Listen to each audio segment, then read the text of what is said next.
IIT Bombay से पढ़ा हुआ जी। आईआईटी बॉम्बे से एरोस्पेस इंजीनियरिंग किया ना मैंने। आईआईटी मुंबई से हाँ एरोस्पेस इंजीनियरिंग। हाँ। अभय सिंह उन्होंने अपना नाम बताया, मतलब आईआईटी से एरोस्पेस इंजीनियर, और फिर अब तक का सफ़र हमने उनकी ज़बान से सुना। बेसिकली जो चीज़ मुझे समझ आई इनके बारे में वो ये आई कि वो बेसिकली खुद आगाही जिसको कहते हैं तो भाई क्या ही बात है। और अब वो आगे स्पिरिचुअलिटी की तरफ, और हर दूसरा चैनल इनका इंटरव्यू ले रहा है अभय सिंह का, हरियाणा से। हाँ, आप क्या सोचते हैं इनके बारे में? सच में ये चीज समझ नहीं आता। मतलब मेरा सवाल ये है कि हमारे पास इतना टाइम क्यों है कि हम दूसरों को सवाल करें उनके पर्सनल लाइफ के बारे में। ठीक है ना, जिसको जैसे रहना रहने दो, उससे ज्यादा मुझे नहीं लगता कि हमारा कोई आप कह लो कि इंटरफेरेंस करने का हमारा कोई राइट बनता है। कि वो मैं फोटोग्राफी में काम करना चाहता था, वो बिना डिग्री के कोई काम दे ही नहीं रहा था। तो 1 साल वो कोचिंग में पढ़ा के उसका एक एंट्रेंस होता है अलग से, फिर वो क्लियर करके फिर से वो मास्टर्स इन डिजाइन डिग्री है ना। ऐसे हुआ ना, तो जिंदगी का मतलब ढूंढते जाओगे। तो पहले जिंदगी का मतलब, जैसे मैं इंजीनियरिंग टाइम पे भी फिलोसफी के कोर्सेज लेता था, ये पोस्ट मॉडर्निज्म, सोक्रेटिस, प्लेटो, ये सब भाई क्या बोल रहे हैं समझने के लिए ना कि मीनिंग ऑफ लाइफ है क्या, करना क्या है। बीइंग ये है कि डेफिनेटली आप जिस वक्त एक अपने सोशल सर्कल के अंदर आप रहते हैं, तो आपके पेरेंट्स भले वो ज़्यादा पढ़े लिखे हों या ना हों, वो इन चीज़ों को उतना डीपली जानते हों या ना जानते हों, जिन चीज़ों की खोज में आप हैं। ओके यार, आईआईटी एडमिशन होना बहुत मुश्किल होता है। जब 3 इडियट्स में आपने पूरी, जो 3 इडियट्स में आप देखते हैं ना, वो सारा आईआईटी की बिल्डिंग है।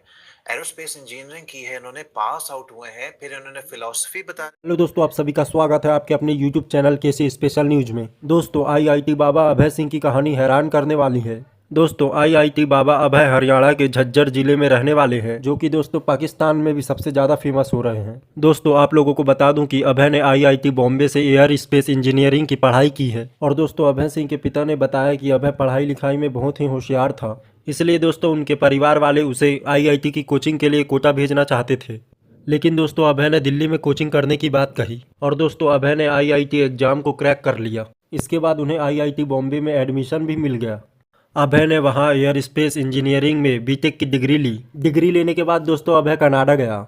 वहां उसकी छोटी बहन रहती थी। अभय ने कनाडा में रहकर एरोप्लेन बनाने वाली कंपनी में काम किया, और वहां उन्हें 3 लाख रुपए महीने की सैलरी भी मिलती थी। और दोस्तों अभय ने कहा मेरा काम परिवार वाले को पसंद नहीं था। और दोस्तों अभय ने कहा कि घर वाले हमेशा शादी की बात करते थे, इसलिए वो हमेशा घर छोड़ना चाहता था। अभय ने कहा शादी के बाद जिंदगी में वही सब झगड़े होते, इससे अच्छा है अकेले रहो, खुश रहो। और दोस्तों अभय सिंह ये भी बताते हैं कि मैंने साधना की, मैं सोचता था कि मोह माया में ना पड़ूं। और दोस्तों अभय ने कहा साइंस के जरिए अध्यात्म को समझ रहा हूं। उन्होंने कहा कि अब अध्यात्म में मजा आ रहा है, और साइंस के जरिए अध्यात्म को समझ रहा हूं, इसकी गहराइयों में जा रहा हूं। और दोस्तों उन्होंने ये भी कहा कि सब कुछ शिव है, शिव ही सत्य है और शिव ही सुंदर है। इसलिए दोस्तों उन्होंने सन्यासी रूप धारण किया। और दोस्तों आप लोगों को बता दूं कि आईआईटी में एडमिशन पाना इतना आसान नहीं है, इसलिए दोस्तों पाकिस्तान में भी आईआईटी बाबा के नाम से ज्यादा चर्चा चल रही है। तो चलिए दोस्तों आप लोग वीडियो को लास्ट तक जरूर देखें, इसमें पाक मीडिया का रिएक्शन क्या आता है। और दोस्तों आप लोगों को वीडियो अच्छा लगे तो वीडियो को लाइक करें, शेयर करें। अगर आप चैनल में पहली बार आए हैं तो चैनल को जरूर सब्सक्राइब करें, और बेल आइकन को भी ऑन कर लेना दोस्तों, मैं जब भी अपना वीडियो अपलोड करूं तो वीडियो को नोटिफिकेशन आप तक पहुंच सके। तो चलिए दोस्तों मैं आप लोगों को मिलता हूं अगले वीडियो में, जब तक के लिए जय हिंद, जय भारत।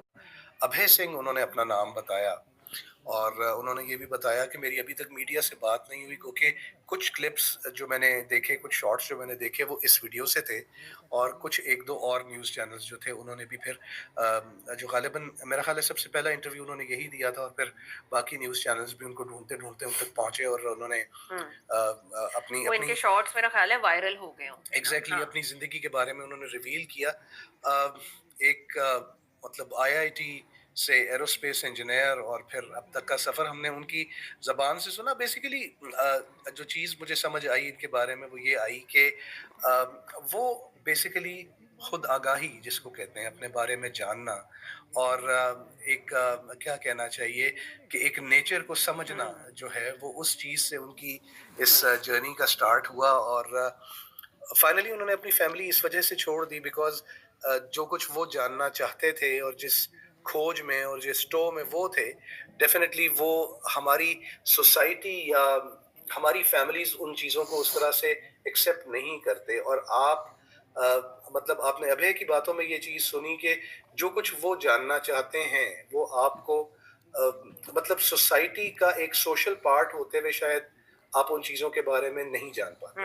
आपको अपने आप को डेफिनेटली उन चीज़ों से कट ऑफ करना पड़ता है।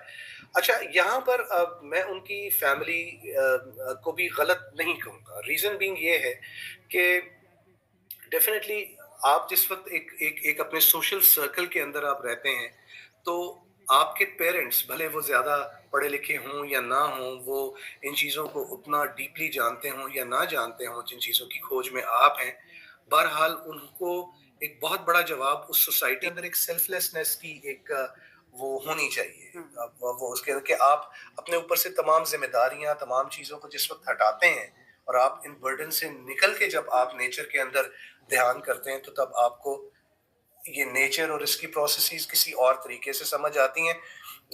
मैं तो उनके नोट्स भी देख के हैरान। हाँ, एक चीज को उन्होंने नोट डाउन किया हुआ था। एक चीज को उन्होंने नोट डाउन किया हुआ था और प्रॉपर डायग्राम्स बना के उस चीज को लेबल किया हुआ था। ओके यार, आईआईटी एडमिशन होना बहुत मुश्किल होता है। जब 3 इडियट्स में आपने पूरी जो 3 इडियट्स में आप देखते हैं ना, वो सारा आईआईटी की बिल्डिंग है।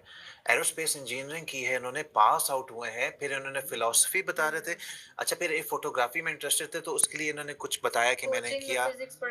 और इनको फोटोग्राफी, ग्राफिक डिजाइनिंग, पता नहीं क्या क्या आता है। फिर उन्होंने बोला कि मैं ये स्पिरिचुअलिटी साइड पर आ गए। वो 3 इडियट्स का रेफरेंस भी दे रहे थे कि उस तरह ही सारा मेरे साथ हुआ है। और जब वो इंटरव्यूअर सुनते ना आईआईटी से पास आउट हो, वो क्योंकि बोलते हैं आप इंग्लिश बोल रहे हैं, आपके बोलने का तरीका, तो आप कितना पढ़े लिखे हैं। तो आजकल ये वायरल जा रहे हैं अभय सिंह। फिर इनके फ्रेंड्स ने कुछ फोटोज पोस्ट की इनकी, तो भाई क्या ही बात है। और अब वो आ गए स्पिरिचुअलिटी की तरफ, और हर दूसरा चैनल इनका इंटरव्यू ले रहा है अभय सिंह का, हरियाणा से। हाँ, आप क्या सोचते हैं इनके बारे में, हमें जरूर बताइएगा। और एप्पल के जो सीईओ की वाइफ भी यहाँ पर आई हुई है महाकुंभ मेले में। तो इट मीन्स देखें, इंडिया से नहीं, कहाँ से लोग आ रहे हैं महाकुंभ मेले, और लोग पूरी दुनिया बात भी कर रही है महाकुंभ मेले की। बहुत बहुत बड़ा है ना। तो बाकी ये यार, इनके बारे में आप क्या सोचते हैं? हम तो भाई दंग रह गए हैं इनके बारे में सुन के ना, तो कमाल है यार। मुझे सच में ये चीज़ समझ नहीं आता। मतलब मेरा सवाल ये है कि हमारे पास इतना टाइम क्यों है कि हम दूसरों को सवाल करें उनके पर्सनल लाइफ के बारे में। ठीक है ना, जिसको जैसे रहना रहने दो। उससे ज़्यादा मुझे नहीं लगता कि हमारा कोई आप कह लो कि इंटरफेरेंस करने का हमारा कोई राइट बनता है। आपको जो इंसान जितना अपनी लाइफ के बारे में बताना चाहता है, आप आई थिंक उतना जानो। उससे ज़्यादा की मतलब चाह क्यों होनी चाहिए? क्योंकि हमारी मुझे लगता है अपनी लाइफ में इतनी सारी चीज़ें रहती हैं कि अगर हम उन पर फोकस कर लें, तो मुझे लगता है कि जो बाकी लोग हैं ना, वो हमारे से मतलब थोड़ा बच जाएंगे कि हम उनको हर्ट ना करें। और आईआईटी बाबा की बात करें ना, अभी सुबह ही मैंने सोशल मीडिया जब ओपन किया ना, तो मुझे इनकी पिक्चर जो है वो नज़र आई। और साथ में मतलब इनकी जो कॉलेज के टाइम की जो पिक्चर थी वो भी साथ में नज़र आई। तो नो डाउट बहुत डिफरेंट लुक में है। अब उनकी लाइफ में क्या टर्निंग पॉइंट आया, मुझे लगता है हम सबकी लाइफ में कोई ना कोई टर्निंग पॉइंट आता है जहाँ पर आकर हम लोग चेंज होते हैं। अब बहुत सारे लोगों को लगेगा कि ईमान योगी मतलब बातें करती है और इस तरह की साइंस से इसका कोई लेना देना नहीं है। ऐसी बात नहीं है। मुझे लगता है कि ये चीज़ें एग्जिस्ट करती हैं। वो अपनी लाइफ में जो भी करें, जैसे भी वो सामने आ रहे हैं, जैसे भी वो रह रहे हैं, ऑब्वियसली उसमें उनको कहीं ना कहीं पर कुछ ना कुछ शांति मिल रही है, जिसकी वजह से वो उस तरह के आप कह लो कि स्पिरिचुअलिटी वाली साइड पर आ रहे हैं। और दूसरी बात ये है कि मुझे ऐसा लगता है कि जब आपकी लाइफ में कुछ भी ऐसा टर्निंग पॉइंट रहता है ना, तो क्योंकि वो हम जैसे लोगों के लिए नॉर्मल नहीं होता हमारे मुताबिक।